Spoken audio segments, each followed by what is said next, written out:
The power plant doesn't have energy, it generates energy. And I've been teaching that for like 15 years on stage. And one guy stands up one time and he goes, actually, you're wrong. At my event, there's 2,000 people at my event. He goes, well, you're actually wrong. I'm like, oh, how am I wrong? He says, well, a power plant doesn't generate energy. What it does is it takes energy from one source, upgrades it, so transforms the energy, then stores it and transmits it. So it's really transforming energy from one location to another. And I love that metaphor because I felt like that's my job. So much of my life is helping people reach another level of energy, because if you don't reach another level of energy, you can't serve at another level. If you don't reach another level of energy, you can't feel better, be happier, be a better spouse. Everyone says, I want that next level, but they don't understand energy is the requirement to get there. And when we measured energy in our studies, we were talking about really mental energy, emotional energy, and physical energy. It was a huge turning point in my life when I started realizing these things, because that whole thing that we as entrepreneurs, we want to wait for maybe one day I'll feel energized, or maybe one day I'll feel joy, or maybe one day I can have fun after, all the money's in the bank, you got the house or the cars or the money, and then people go, then I'm going to be really a fun person. It's like, no, if you're not a fun person when you're broke, you're not going to be that much more fun when you're rich. I think that people have to learn to bring the joy. It's one of our little taglines on our shirts, right? Bring the joy. And that says you don't have joy, just like I don't think people have happiness. I don't think people have sadness either. I think that we are generating the emotions and the feelings that we experience in life. And as soon as we own that responsibility, life gets really fun. Need motivation? Watch the top 10 of Believe Nation, because I love it. Hey, it's Evan Carmichael, and this channel was created to help you overcome the #1 challenge that is holding you back, a lack of belief in yourself. You watch these videos because you know there's something more inside you too. You have Michael Jordan level talent at something. So get ready to seek clarity, decide to change, and raise necessity with Brendon Burchard and my take on his top 10 rules of success to give you the confidence, motivation, and belief that you need. Enjoy.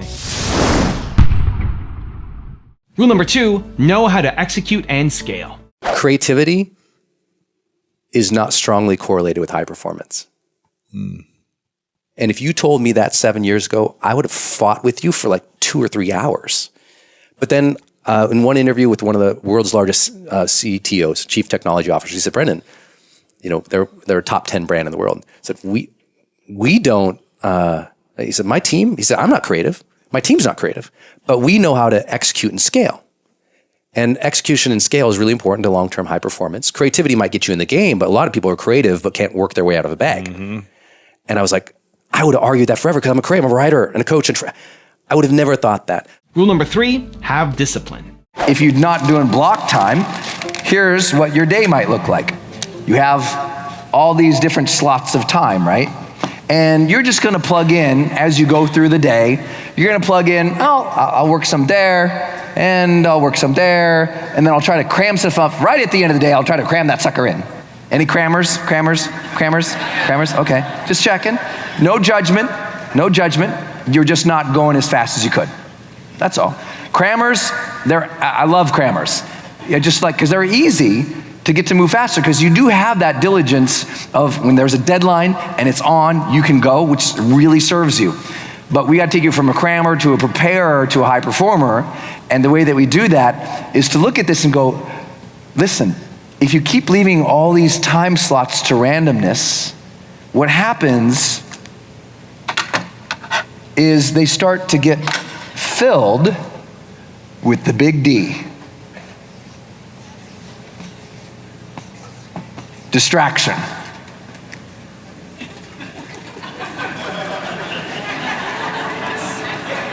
Some reason it seems like this hit home for some people. I don't know why. How many recognize what I'm talking about here? So now you add up, take this out. You might not be thinking too seriously about it, but let's say that's like a day. 1, 2, 3, 4, 5, 6, 7, 8 work hours. You didn't know I drew that on purpose. If you leave your time to randomness, you are stealing from your greatness.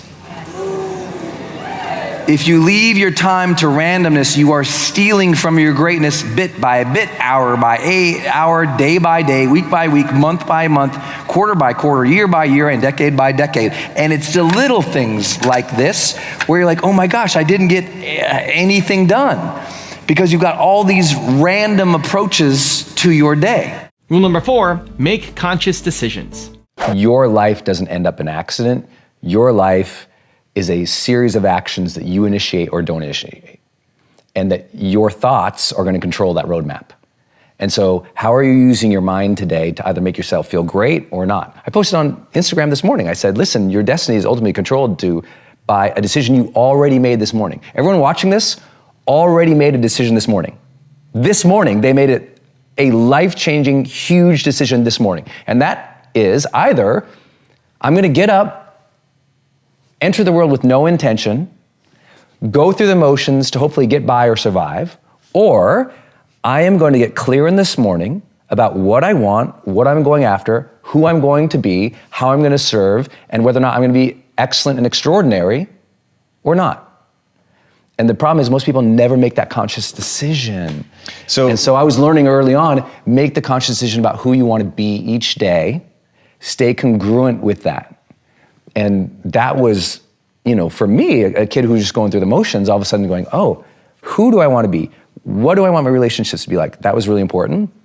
And then I started setting personal challenges every month.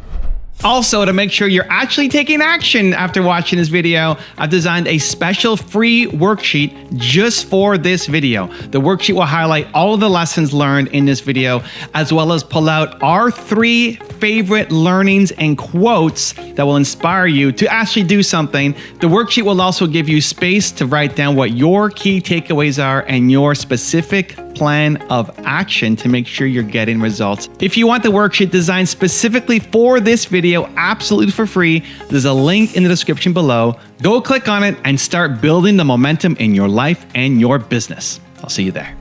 Rule number 5, don't look for gratitude. I'm a writer, I'm a coach, and I'm a trainer. My job is to share things that are relevant to the teaching point. So it's, what am I trying to teach? Now I'll share case studies about my life or some research, but it's pretty limited towards only what I'm teaching. And people sign up for me to teach a very specific thing. So they're not seeing the whole picture of my life. They're just learning that specific thing. So I think it also left a lot of people going, okay, he's super successful, but I don't know anything about him. Right. And that created... It's hard to trust people you don't know anything about. Yes. Or you read the Motivation Manifesto, right? There is no Brendon in that book. The publisher famously turned down the book. We had a $2 million book deal. I turned in the book, and the editor goes, what the hell is this? You wrote it like it's, 1776. There's not one story of you in here. Your audience wants to know about you. I'm like, yeah, but that's not what I'm writing for. I'm writing for the art. And so they said, we can't publish and we can't this book is unmarketable. So you wrote a $2 million check back. Wrote it back, which is painful because I already spent it. But then you went and sold 1 million copies. Yeah, then we went into 32 weeks on the New York Times bestseller list after they turned it down. With no publisher. Well, I guess you had we went to Hay House and they supported it and distributed it and did a great job on it. And I love them, and their community really got behind the book because they knew I wrote it for the art, not for I didn't sell out on the book. This was my my art has never been like talking about Brendon. My art has been, I want to teach, but I want to teach in a way that really hits you in the heart and gives you habits that you can implement in your life. But that also took me out of the picture a little bit because I didn't want to be the guru. I didn't want to be, I'm from Montana. We're pretty private there. And one of our main sayings there is, the time to have the map is before you enter the woods. So I just wanted to hand people the map. I didn't want to hand people like, look at me. I also had a big influence from my high school journalism teacher. And she said, there's 2 kinds of people. One who walks into a room and goes, here I am. And the other person walks into a room and goes, there you are. Rule number 6, raise necessity. Necessity is kind of short for performance necessity, or what we call psychological necessity, which means there is a moment in which you are serving people or you're trying to achieve your goal or your dream in which now it is not a preference, it's a must, right? But to use better languaging, it becomes necessary for us to excel in this. Like it's not a hope anymore. It's not, it should do it. It becomes so necessary that it connects with our identity, that we feel it is necessary for me to deliver with excellence here because that is who I am. It's necessary for me to deliver with excellence here because somebody needs me to do well. It's necessary for me to do well here because this topic, this thing I'm passionate about this, I care about this, I want to master this. I'm obsessed. with this. And it's necessary for me to do well because of the time. It's a deadline, or it's go time. And when all those come together, that personal side of this is my identity and I'm obsessed about it, and that other side where it's like somebody needs me and there is a real deadline, right in the middle, that's performance necessity. And when we hit that, game changer. Rule number 7, change your interpretations. In our lives, especially when we're being reactive, information comes in, right? We're at an event, we're paying attention to how people treat us, we're studying something, we're trying to learn something, and we're just going about our regular day. Information is coming in. How people perceive us, the cause and effect of events, things are just happening. Information comes into the brain. From that point, the information immediately goes into interpretation. And what this usually means is interpretation in the fast reactive thing is safe, unsafe, good, bad, like it, don't like it, recognize it, don't recognize it. Been there, done that, unfamiliar, familiar, certain, uncertain, fear, safe. All these things start triggering. It's pretty unconscious and it's pretty fast.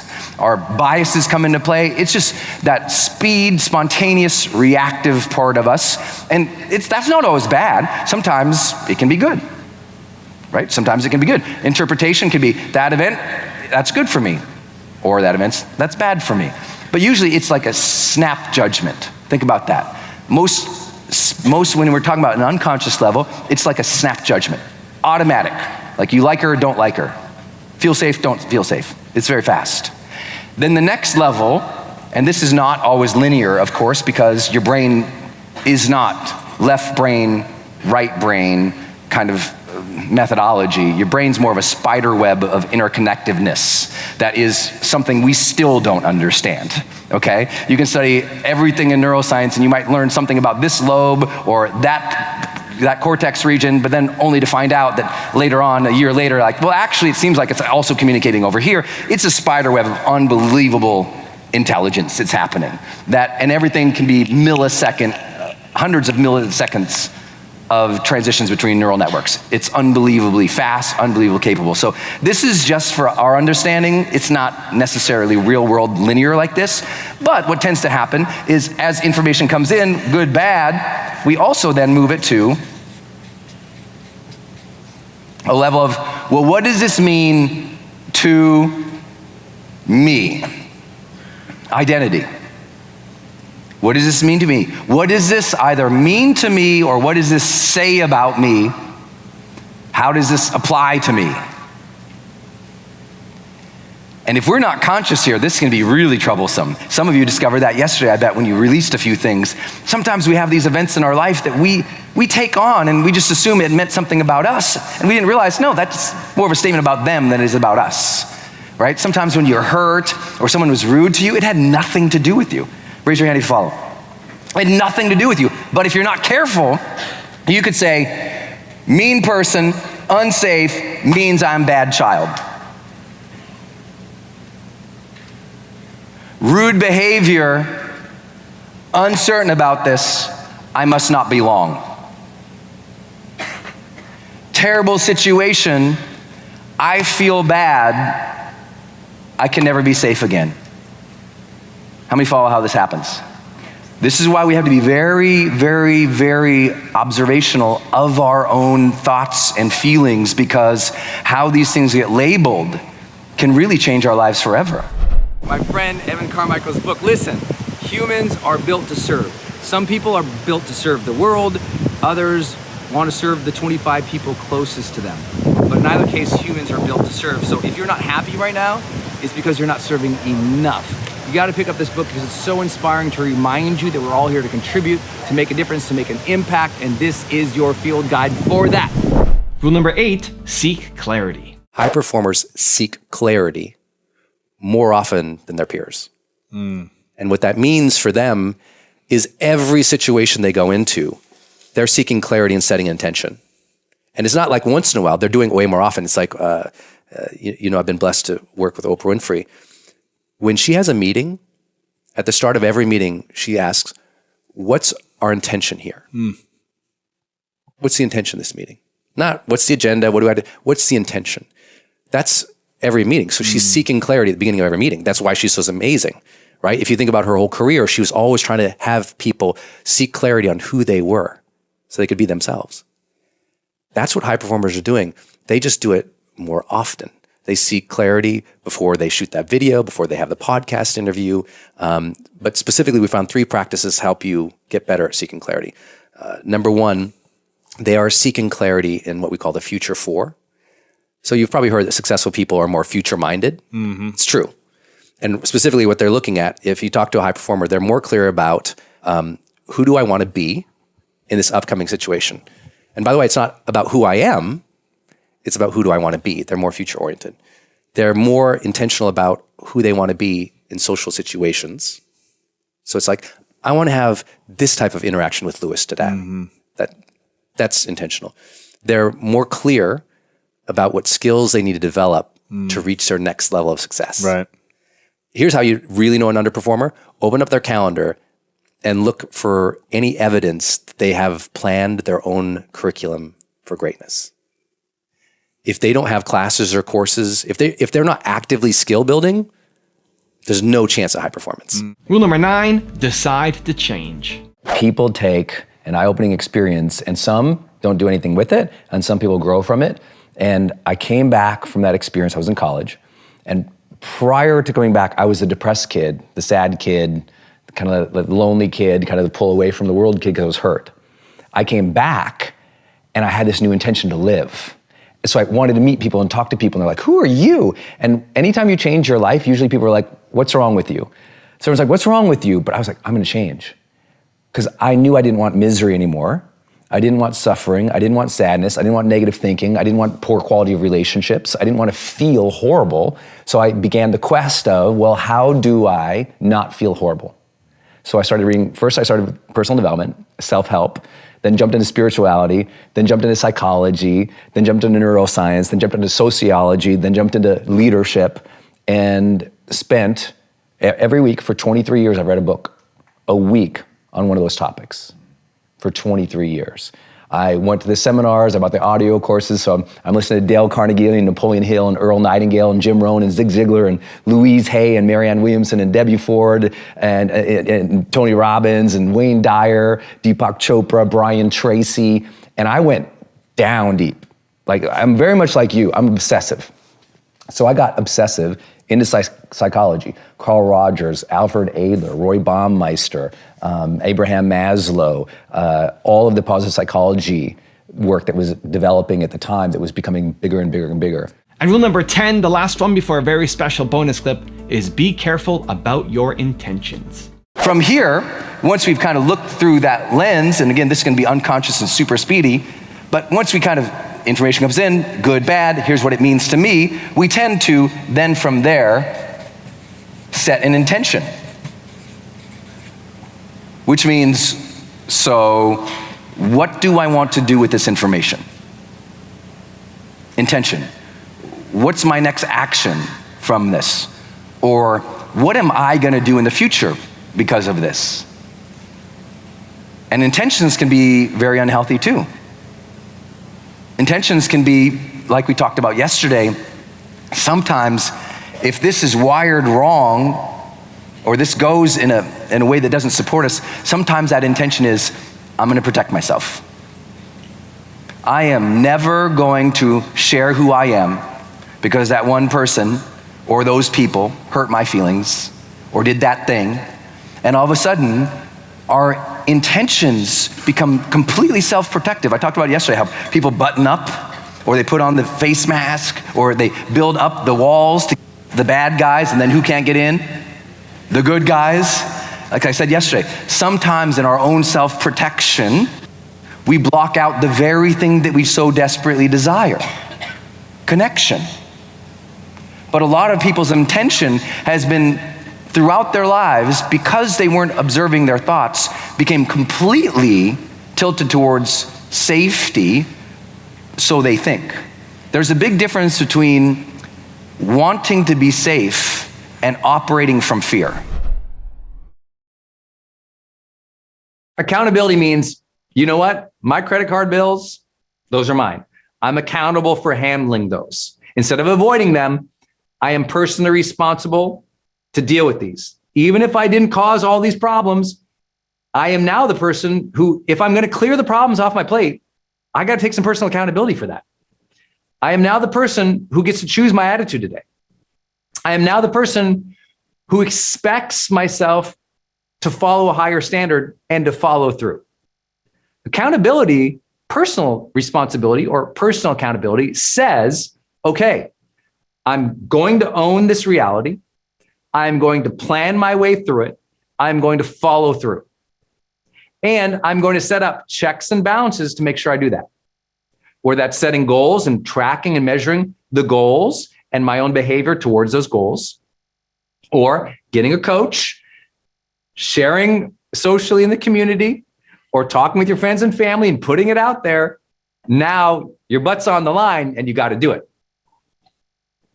I think that's what's important. So often we say, you know, I have dreams. I'm not going to tell anybody. And often in personal development, you hear people say, no, tell people. Because once you verbalized it, you can realize it. Once you verbalized it and it's socialized, now there's an expectation you follow through. Here's my question to you. Do you have enough expectations to follow through? Often when I work with CEOs as their executive coach, what ends up happening is they have that kind of, maybe they have investors and their investors expect them to stay on path. Maybe they need to hit their quarterly goals. But what ends up happening is sometimes they start feeling like their accountability is driven by others. And often high performers feel all these obligations. They are accountable, but they're accountable to obligations that other people have set. And if you want a real fast track to being demotivated, stop setting your own plan. Stop setting your own accountability.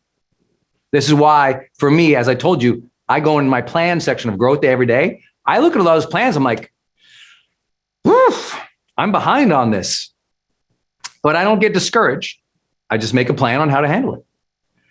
Sometimes I look at it, I'm like, I don't like my score here with my friends. I went 3 months without really talking to my friends. I don't get down on myself. I make a plan. I don't fall prey to that victim part of myself that says, but all these other things are happening. And oh my God, I just go, okay, got it. I don't like that. I'm the only one in charge of the ship. You're the only one in charge of those scores.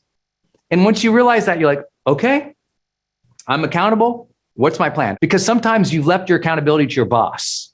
You left your accountability to your manager. You left your accountability to your spouse. You left your accountability to the kids. You left your accountability to somebody else, and you didn't internally own it anymore. If you've ever been in my seminars before, I'll talk about this for a while, and then I'll get the whole audience up. We'll play this music, we'll do the lights, and all of a sudden we'll have everyone start shouting, I own my dream. I own my dream. I own my dream.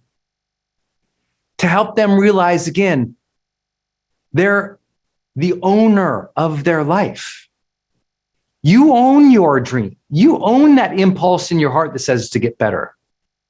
Once you're the CEO of your life, not just a follower, everything shifts for us. And that's accountability. If you don't feel this day, it's very likely tomorrow you're going to be like, I don't feel purpose. And you forgot that feeling the moments of life, that's presence, is part of purpose. And to feel them even more, you bring in intention to it, right? To feel the day, you have to have the intention to feel the day, right? Intention precedes feeling. But most people don't know that. They have a feeling, then set an intention. I don't like this feeling, I'm going to change. But when you become more conscious, you say, oh, I'm going to enter this next situation intentional. It asks, what is it that I would love to experience or make happen in this next moment? Oh, I'm going to go play with the kids, or I'm going to go teach my kids math. Okay. I'm going to go teach my kids math. Let me not just show up, plop the book down, look at them and go, what are we doing? But instead, say to yourself, okay, I'm about to go teach my kid math. How would I like to do that as a parent? How would I like to show up? What would I like that learning experience to feel like between us? Father and son, mother and daughter. What do I want that to feel like? Even if they don't learn well today, what do I want the end of our learning session to feel like for them? What association do I want them to create with learning math today? Now notice, that took me, I think I clocked it right, just under 30 seconds to ask those questions of myself. Intentional living doesn't take that much longer. It's like a beat before going into the situation. Let me take a second here to enter the situation more intentionally. That is the process of bringing purpose to a situation. Right now, I'm using and replacing the word intention with purpose for a specific reason, because people get all lost in airy fairyland when they talk about purpose. But ultimately, purpose looks a lot like daily intention. And the more daily intention you have, research shows the more you say you have a purposeful life. Notice, it doesn't say you earn more, built more, did more. It says the more daily intention you have, the more you sense your life is purposeful. When we don't have a vision for next week, next month, next year, life can start to feel like we're just in, kind of in the swamp, and that we're just going through the motions. And, oh my God, I'm working so hard, Brendon. Or, oh my God, Brendon, I have all these reasons to be happy. I already have the great kids. I have a house. I can afford the car payments. I have all these reasons to be happy, but I don't know, something's missing. I don't feel purpose either. It's usually a disconnect or lack of clarity about your future. And I don't mean 10 years out or 50 years out. I mean sometimes next month and next year. Really, just sometimes it's just a couple month horizon and lacking clarity and connection with just the next couple of months, or in some cases, if you're a longer term strategic kind of guy, the next year or two. I can feel that. If I feel a disconnect for my next year or two, I tend to lose a connection with purpose, a connection with motivation. I feel like the intentions or the productivity of the day are kind of like, for what? It's easy to go, I'm working so hard, but for what? And that for what, I know, equals vision. What is the vision of your next couple months or next couple years? No one will give you that. It's time to sit down and think about that. It's why you all know I keep a battle board over here on the wall. And my battle board is it's basically like a arts and crafts version of a yearly schedule. It's like a big piece of butcher paper with 12 boxes drawn on it. And the 12 boxes each represents 1 month of the year. And I create themes across the boxes. I write the major projects and deadlines up on the boxes. And I write a bunch of my values up there. And all I do is every day, I just kind of stare at it. I'm a person who am really good. Any persons here, you're really good at just living in the moment. I know a lot of people aren't good at that, but I'm really good at just being here in the moment. I've had to teach myself to do that. I'm not as good of making sure I'm connected to my vision or to a longer term plan. I'm like in the moment, I'm a happy-go-lucky kid. But if I lose connection to the vision, to the future, the happiness goes down. I also see the luck tends to go down when you're disconnected from a vision. So what do? I force myself every day when I come into this office, I'm like in a home studio here. When I walk in, I stare at that and I force myself to just stare at it and think for 5 minutes. I have a little notepad next to me, and I look at where everything is lining up over the next year, sometimes the next 2 years. And I just look at it. I mean, if you walked in, it's really not an attractive thing. I'm kind of like this. I'm just standing there kind of dumb looking, just looking at it like, hoping something comes into the brain that day. Walking through each month, even if I saw it yesterday, I'm just forcing myself to look out. You know why people tend to be motivated January 1st? Because they're looking out again, and they hadn't done it for a while. If the people around you tend to be healthy, whether that is emotionally healthy, mentally healthy, physically healthy, your odds go way up, especially the odds of conscientious discipline and design. Your ability to surround yourself with people who are in a good place is one of the great gifts of our life. We are social animals. A lot of what we do in life is mimetic, meaning we kind of copy what we see of others. We set expectations on ourselves of what we see of others. A lot of our behaviors, our habits, our mental models are really a fact of sociology. And when you understand that the people you surround yourself with, you talk with, you look at, you work out with, you're around, you're healthier. I am a greatly healthier person in my life because of my wife. And for most men out there, or those who are partners in couples where one other partner is healthier than the other, that's one of the greatest gifts of all time. I'm a way healthier person. I don't think I knew what kale was until I met Denise. I had no idea. Broccoli? What? How come it's dark like that? Is there no cheese on it? So that was important for me to learn a lot about. All of my friends in the health and wellness category, like being around them all the time and seeing their posts and their Instagrams, or being at conferences and studying their work, or going to conferences that are about health, surrounding myself in an ecosystem has made me healthier. It really has. If you look at where I grew up to where I am now, it's totally different peer set. And that was by design. You might not get to choose your biology or all your family, but you get to choose your peers and your friends and the inspirations who you follow or learn from, especially in this category of health. Once you have that energetic vision, I promise you'll surround yourself with better people. The first big gate of personal development that I believe everybody goes through in their own journey to maturity, happiness, fulfillment, aliveness, connection with others, ultimate life satisfaction, that first gate of awareness the first gate of personal change is awareness. Now, I know some of you already know this, but think about this. In any given moment, we can be aware of our feelings, of our environment, of how our emotions are affecting our minds, of our decision-making, of our surroundings, of God, of universe, of connection to this very moment.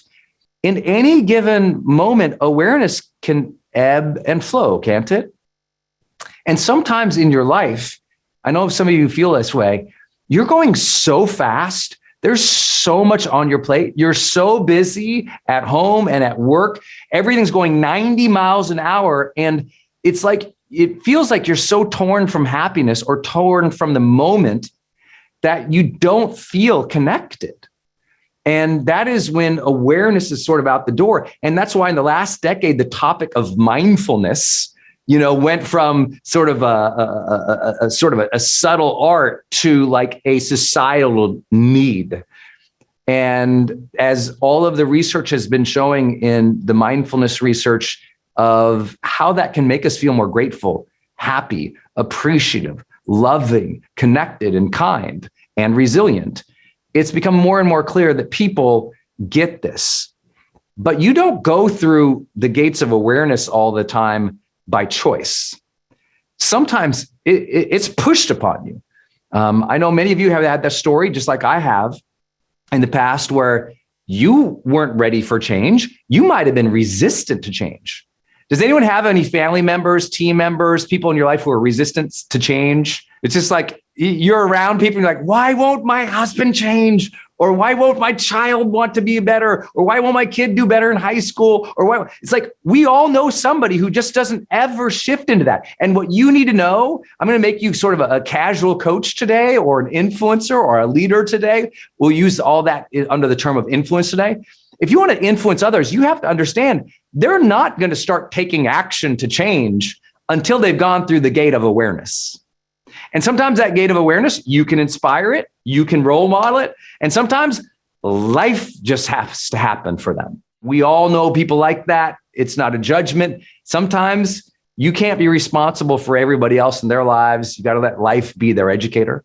If you think about maybe the 3 biggest times of your life that you changed, like those big, what they often call in psychology, those inflection points or those critical incidences. What were the 3 times when just major shift happened in your life? I promise there was a major gate to awareness that opened up for you. Either it was an insight, an aha, maybe you're like Eckhart Tolle, you're just laying in bed and all of a sudden, whoa, awareness and presence enters your life. A new level of consciousness lands on you. Wonderful.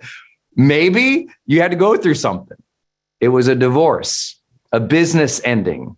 You got fired. Somebody said no. You got in a health challenge. An accident happened. For me, as you know, an accident happened. I got in a car wreck, and it was the ultimate perspective check.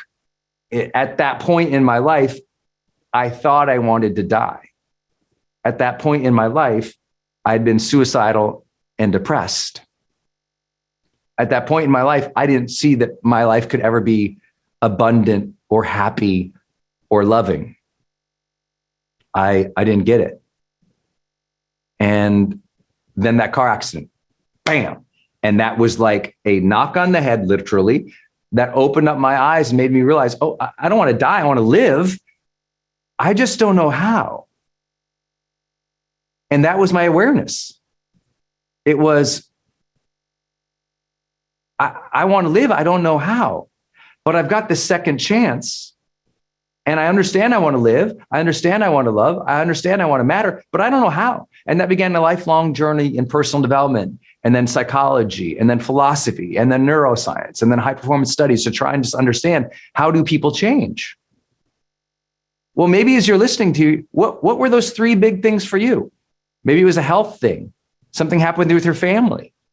Maybe that was when you went off to school, or when you had the birth of your first child, or something happened and it shifted you into another level of awareness that said, I want to improve.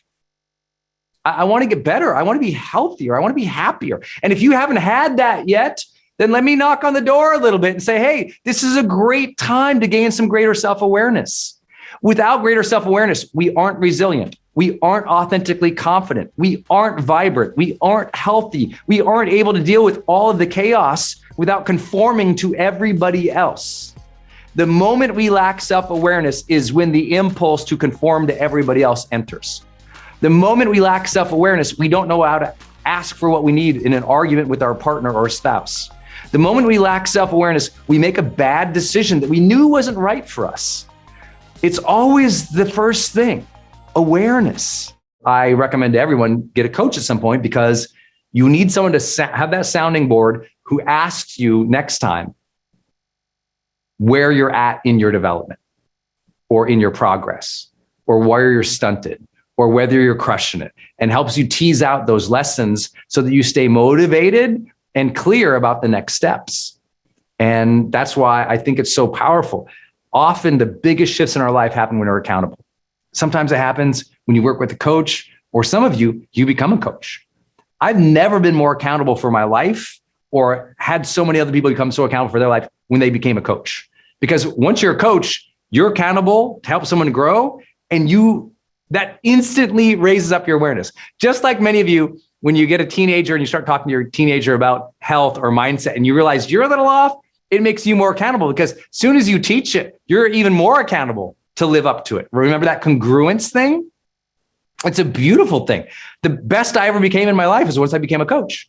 Because once I was a coach, I was like, oh, level up your identity, Brendon. You got to follow through on these things. You have to be congruent on them too. Woo! You can't go out on the stage all the time tired, like, come on, everybody. It's like I had to learn to take care of my health, that I could literally manage a 38-foot, stage with thousands of people, and for multiple days. It was like running a marathon every single day.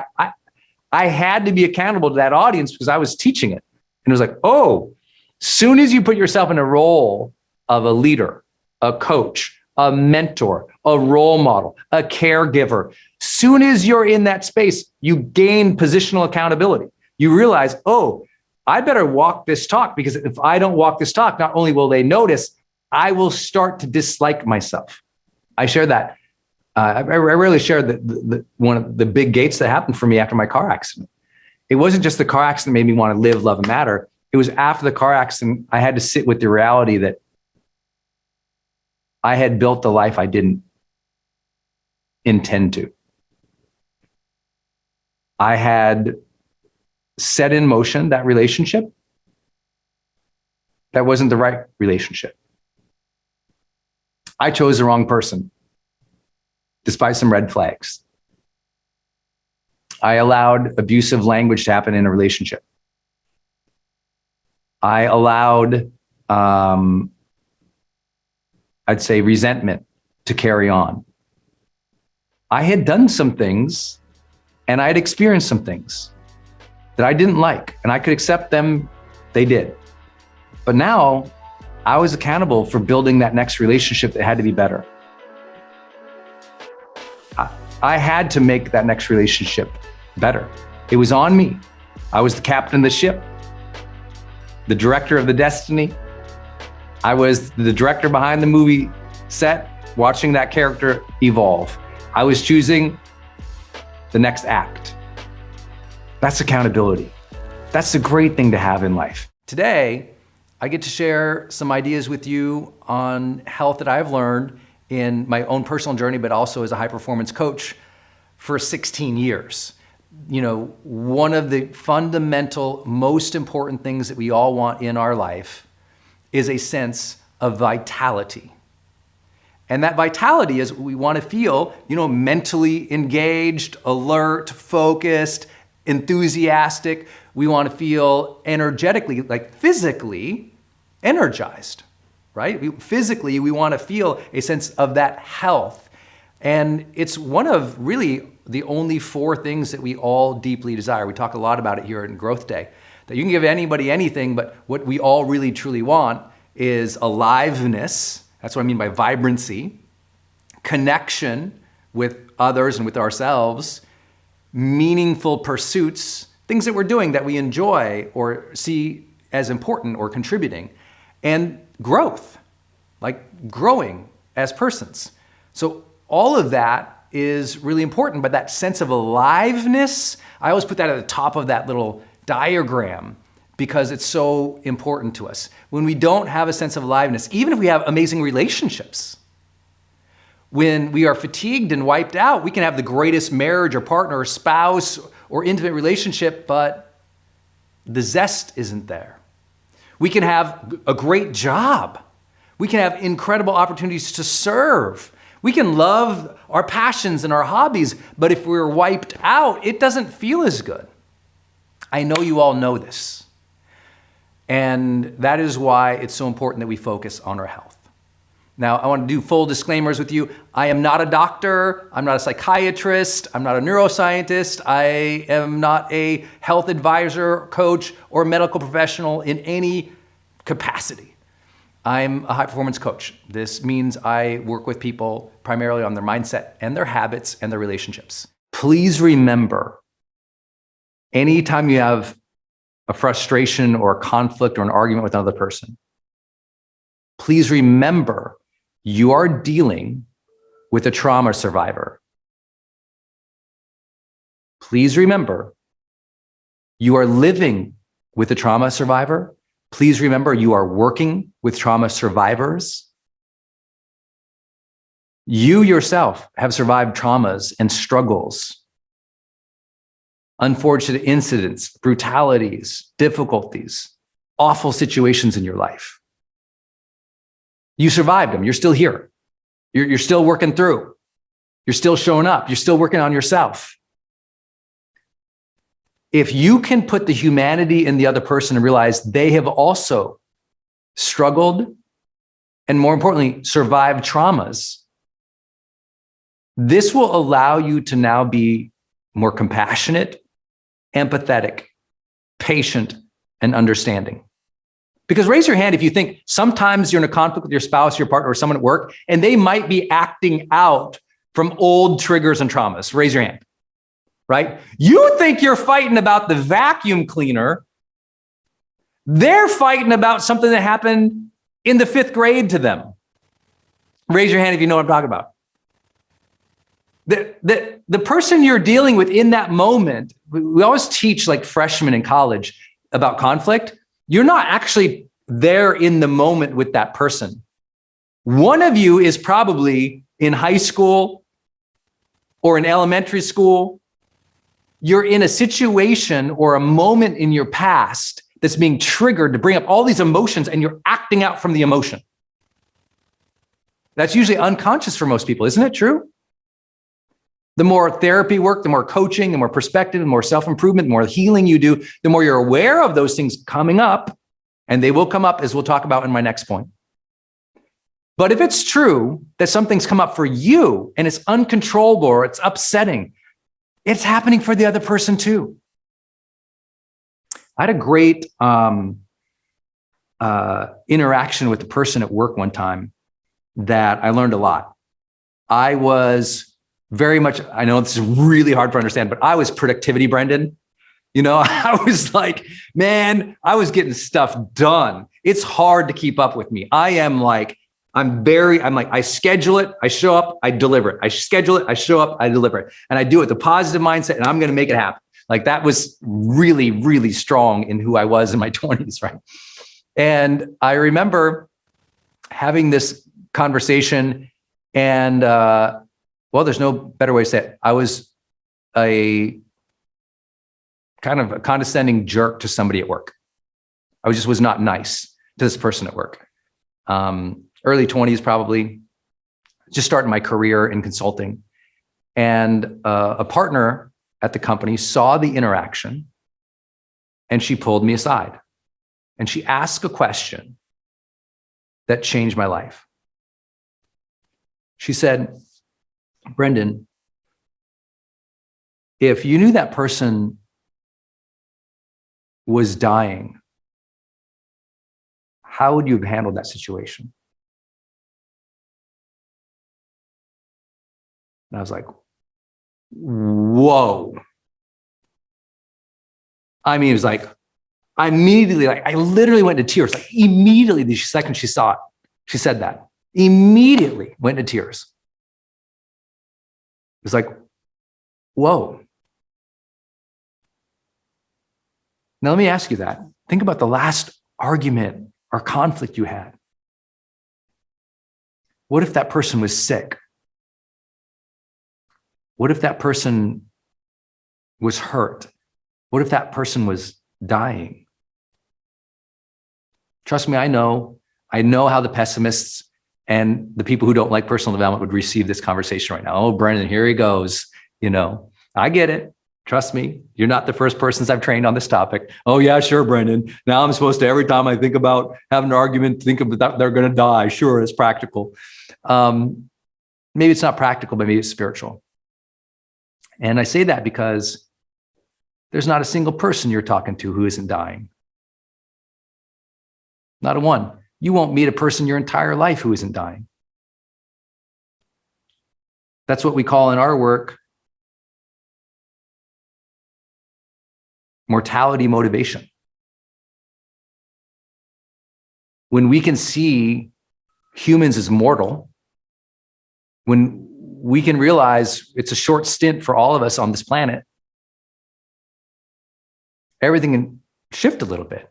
If you are struggling with a sense of purpose today, you are lacking a routine or a practice to look at your tomorrows. Raise your hand if you got that one. If you are struggling with purpose today, you're simply lacking a routine or practice to look at your tomorrows. I tell everybody, you want to be a better leader, you want to be a better parent, you want your health together, you want to build a bigger business, you want to earn more money, you got to look at your tomorrows way more consistently. Not on January 1 or December 31st, but daily. That's why I force myself to look at a year calendar every day, because I'm not good at that. And I know that about myself. And sometimes when you're not good about something, you need to create a habit or a routine that you will stick to and find some joy in. So usually before I get to that wall, that battle board. I got a cup of green tea in my hand because I love it. I got a journal next to me because I love that. I love green tea and I love journaling. I'm not so good at the vision part, but I've created the routine. Just like on email, I've created a routine there that helps me go through a process that I know I need to do, but I'm not as good at. Y'all follow? So this is what I'm suggesting to you. If you're lacking vision, we need to practice to look at your future more often. So critical. It's why when you do that morning mindset prompt in Growth Day, one of the questions asks, what's a project I should keep in mind that I'll be doing in the future that I might not be able to do today, but I just need to keep it on the dashboard of my mind? And people always ask, well, when I do this thing, it's kind of the same thing every day. I got to, I wrote down I'm going to write a book one day, and I got to write it again and again. I'm like, yes, you have to again and again and again think about your future, even if you're not doing anything for it today. Even if you're not taking the action, say you have to think about it. Right now I'm working on some major media projects. I'm not doing them yet, but I'm thinking about them. I take a moment to think about that project, just trying to get in the unconscious, kind of scrolling around back then to connect me to the future. Because when you feel connected to the future, especially when it's something that you are choosing to go do, to go build, to go manifest, you will feel more purposeful.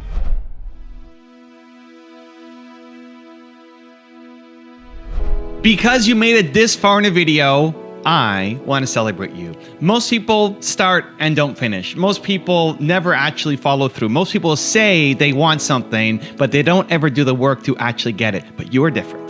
You are special. Believe Nation, you made it here all the way to the end, and I love you. So as a special celebration, if you put a hashtag believe down in the comments below on this video, I will showcase you and celebrate you somewhere on the screen in a future video because you are awesome. If you want even more Brendon Burchard, check out the video right there next to me. I think you'll love it. Continue to believe, and I'll see you there. Double down on your goodness. You want to have an exceptional and incredible 2020? You want to find purpose this year? Double down on your goodness. Adopt the role model mindset and say, how can I be a role model?